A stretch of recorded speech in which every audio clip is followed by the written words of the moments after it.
കരിമുകിൽ കാട്ടിലെ രജനി തൻ വീട്ടിലെ കനകാംബരങ്ങൾ വാടി കടത്തുവള്ളം യാത്രയായി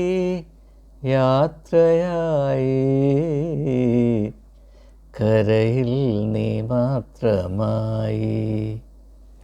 ഞാൻ ഈ പാട്ട് ഓർക്കാൻ കാരണം ഇന്നലെ BJPയുടെ സ്ഥാനാർത്ഥികളെ പ്രഖ്യാപിച്ചു എന്നതാണ്.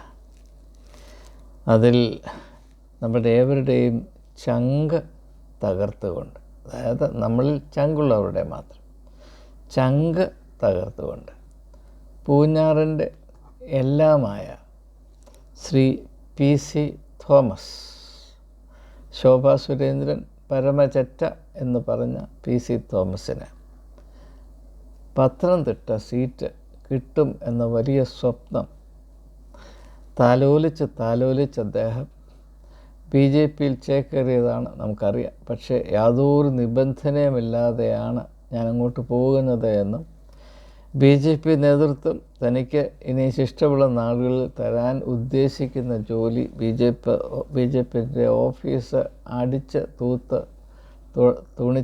തുടച്ച് വൃത്തിയാക്കി ഇടുക എന്നാണെങ്കിൽ അത് ഞാൻ സന്തോഷത്തോടെ അഭിമാനത്തോടെ ചെയ്യുമെന്നും പറഞ്ഞ ഈ വലിയ ഉദാരമനസ്കനായ രാഷ്ട്രീയ ഭീഷ്മാചാര്യൻ അദ്ദേഹം കടത്തുവള്ളം യാത്രയാകും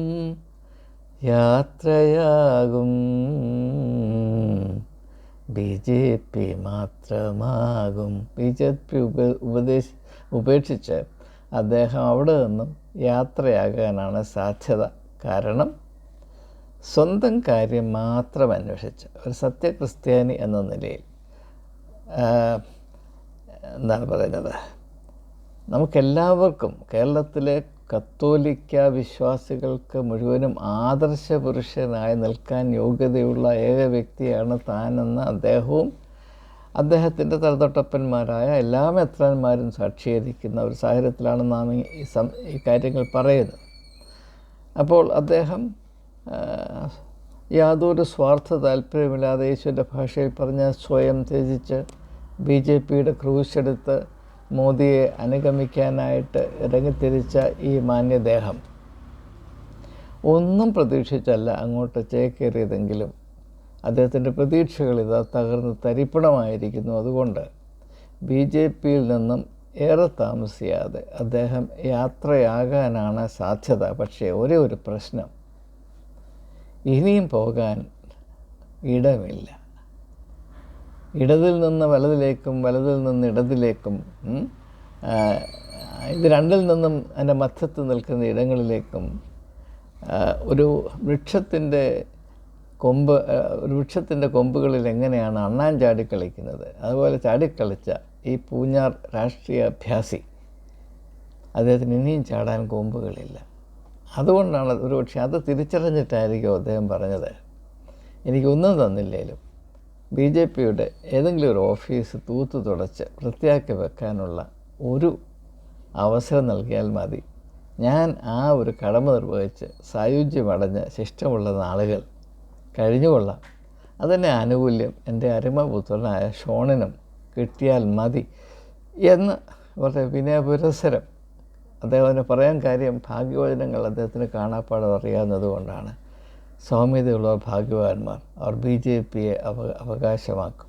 അപ്പോൾ ആ ഒരു പ്രതീക്ഷയിൽ അദ്ദേഹം ഇത്രമാത്രം സൗമ്യത നടിച്ചത്. സൗമ്യതയിൽ കൂടെ പത്തനംതിട്ട സീറ്റ് പിടിച്ചെടുക്കാമെന്ന് അദ്ദേഹം വിചാരിച്ചു.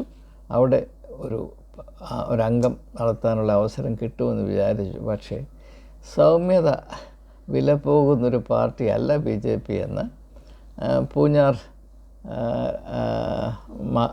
സിംഹത്തിന് ഇപ്പോഴെങ്കിലും മനസ്സിലായി കാണുമെന്നാണ് ഞാൻ കരുതുന്നത്.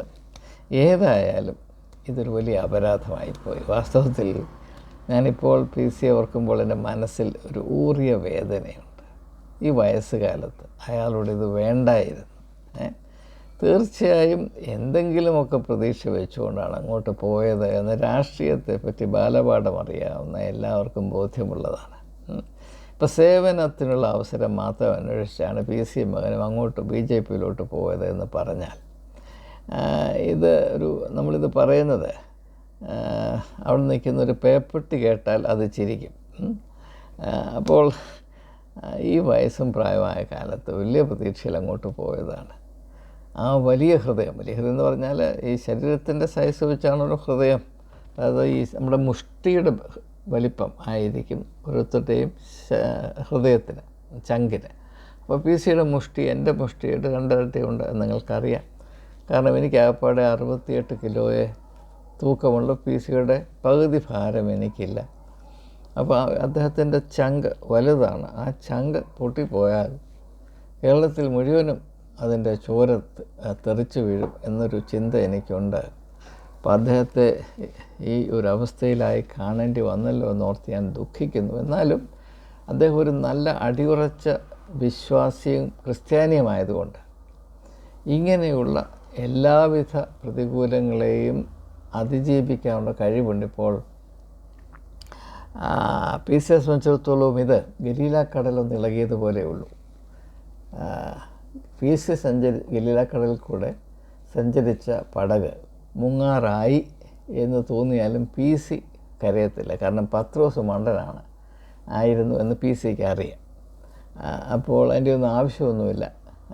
ഈ പടക് മുങ്ങിയാൽ അടുത്തതിലോട്ട് ചാടാം എന്ന ഒരു ചിന്ത അദ്ദേഹത്തിന് ഉള്ളതുകൊണ്ട് ഈ ഗലീലാക്കടൽ ഇളകി മറിഞ്ഞാലൊന്നും PC അത്ര ഇളകുന്ന ആളൊന്നുമല്ല. പിന്നെ ഷോണിനെ ഓർക്കുമ്പോൾ സ്നേഹനിധിയായ പിതാവിൻ്റെ ഉള്ളിൽ വലിയ ദുഃഖമുണ്ടാകാനാണ് സാധ്യത.